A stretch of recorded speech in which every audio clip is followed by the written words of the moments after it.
Today, we want to talk about a brave topic, as we always talk about trauma. It's talking about breaking free from PTSD. You heard me say it, breaking free from PTSD. As we know, 1 out of 5 Americans in our country have experienced or is constantly struggling with a mental illness. And we know 1 out of 4 children have experienced early childhood traumas. This is why we do our ACE assessment. So many people have had many battles. And according to today's data, showing 70, 80% of Americans have experienced at least one traumatic event. Wow, that's a lot of Americans. A lot of people in our country have experienced a major traumatic event.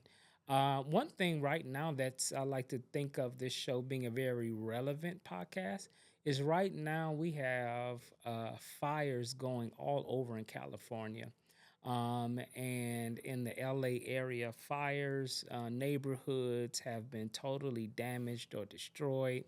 And people don't take in account what are the citizens going through when they have lost loved ones, they have lost all of their hard work in a matter of minutes that it took them years to build, right? What are the first responders are going through right now with all of the fires that is taking place, and many fires they could not even contain or control because of the fact that the fires were all over the place, wind was blowing everywhere, and plus some water pumps stopped working, and so they had to allow many of the buildings to just burn down. And so the question is, what did the people experience? It is very possible right now in real time with all of the wildfires that is taking place and many of the homes and many lives that have been lost. People are struggling with high levels of trauma and, yes, struggling with post traumatic stress disorder. It is extremely a traumatic and stressful event to watch something that you built 30 years to build in a matter of a few minutes, all of it is gone. Every last bit of it. Not just the homes, the neighborhoods, the relationships that was built, many churches, places that you would go to worship, to get spiritual inspiration is no longer there. So these communities are really going through some tough post traumatic, stressful times known as PTSD. Is very traumatic to endure those different things. We define post traumatic stress disorder to be a mental illness or mental health condition that takes place in a person's life when they have either witnessed or you have personally experienced a major traumatic event. We used to look at PTSD only limited to wartime veterans when people were in the military or people who are in the Marines or the Navy or the Army would go across to other countries into war, into battle. And they would get so exposed to so much violence from explosions to people being shot, killed, and their brains would be impacted when they came back. But what we also see now, you just don't get PTSD from going to war or going to Iraq or going to Afghanistan to get into a bitter fight, and your brain would be exposed to these high levels of trauma or witness trauma or experience trauma. But now you can be right in America. You can be right in your neighborhood. You can be right in your home and experience or witness a major traumatic event. And yes, it can not only just give you a certain level of trauma, but it most definitely can be so traumatic in your life to where people have had PTSD. And there's also something called CPTSD, which stands for complex post traumatic stress disorder, which means that some people, complex, when we start talking about complex trauma, is when one person can endure all kinds of different traumas. See, so you see, you can either get PTSD by direct experience, or you can also get it by witnessing someone else to go through a traumatic event. And people have been known to get PTSD.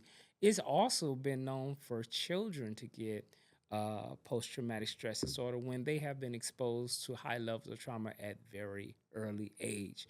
But the good news is that you can break free from PTSD.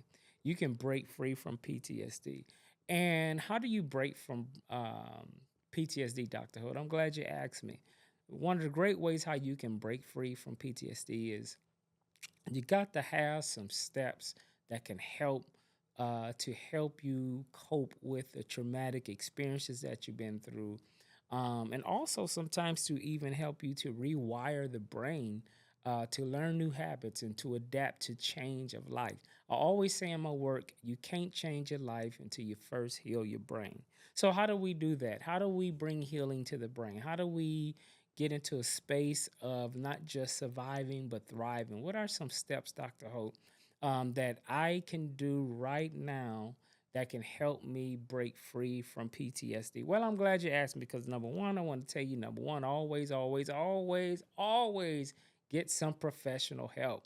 Find you a licensed professional. Find you someone who's credentialed. And most definitely, when you find someone who is a licensed clinician or practitioner, make sure they are trauma informed. Make sure they are trained and certified in trauma. So get you a therapist, right? Get you a counselor, get you a psychologist, or find you a psychiatrist. All those different practitioners and clinicians who can help you as you thrive through breaking free from PTSD. Everybody needs help. We have to normalize mental illness. Right now, still people, believe it or not, is ashamed to say that they have a therapist. They're ashamed to say they have a counselor. There's absolutely nothing to be ashamed about by getting some help. Just like we normalize diabetes, and a person is not embarrassed to see their doctor because of their glucose blood sugar levels, the same way we shouldn't be ashamed to see a counselor or a therapist when we're struggling with depression. So number one, I will always say get help. Two, you need to have a support network. Everybody needs support. So this is alongside having a therapist. Yes, see a therapist, see your counselor, see your clinician, see your practitioner, but also have a support network. Okay, it's always good to have someone positive that is in your life, someone who can hold you accountable, but at the same time, someone or a group of people who can inspire you and motivate you, or times you need to just talk to somebody when you can't even find or schedule an appointment with your therapist. So get some support networks. Everybody needs somebody in their corner, a positive friend, a positive family member, a positive church member, maybe even your pastor, someone who can help you in getting support. And then three, self care. You got to make sure that you are taking care of yourself outside of the therapist. Get into a space where you can practice mindfulness meditations that relaxes the brain. Look at ways how you can practice emotional intelligence and emotional regulation. And a lot of those things, far as relaxation, you can even add prayer to meditation. All these things are have been shown scientifically to help people emotionally regulate as well as get into relaxation when they are going through many types of levels of stress in their lives.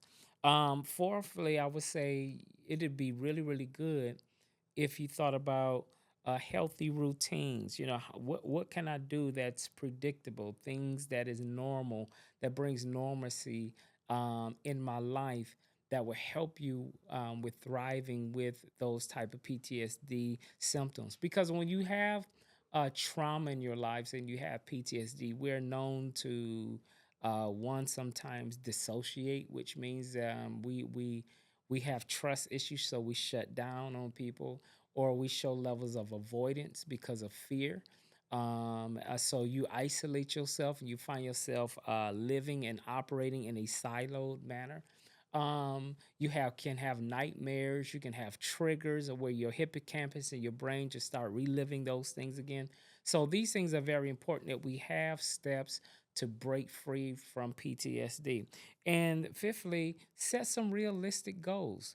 One thing that can really help people slip in depression, if you set your goals too high to where it's not achievable. Make you some achievable goals that you can achieve. Do some things that promote wellness all the way around. Number one, a good routine is get up early in the morning, start your day early. We also know that people that have more time to start their day early before they get into the thick of things, as far as work and stress, is get up at 5, 6 o'clock in the morning, do some prayer, do some meditation, do some yoga, go to the gym first thing in the morning, which is a great stress reliever, as well as is building up your physical health, going to the gym. Two, change your diet. Believe it or not, one thing we also know, people who struggle with mental illness don't realize what you put in your body have a lot to do with your mental health as well as physical health. So change your diet, eat more healthy, eat and have nutrition in mind when we talk about eating more. Do all you can to relieve your stress. Stress will make you sick, and stress can make you die. Believe it or not, you can have aneurysm in your brain because of stress. You can have cardiac arrest because of stress and have heart problems. So make sure that you are removing as much stress and toxicity out of your life as much as possible. All right, so Dr. Holt have given you your steps to success in regards to breaking free from PTSD. So get you a support network, get you some help, get you a doctor, get you a therapist that can work with you, get you a support network, set routines that's predictable, that can help you along the way. When you need to talk to somebody who will be encouraging to you and who would uplift you so you won't be alone. Listen, you can make it.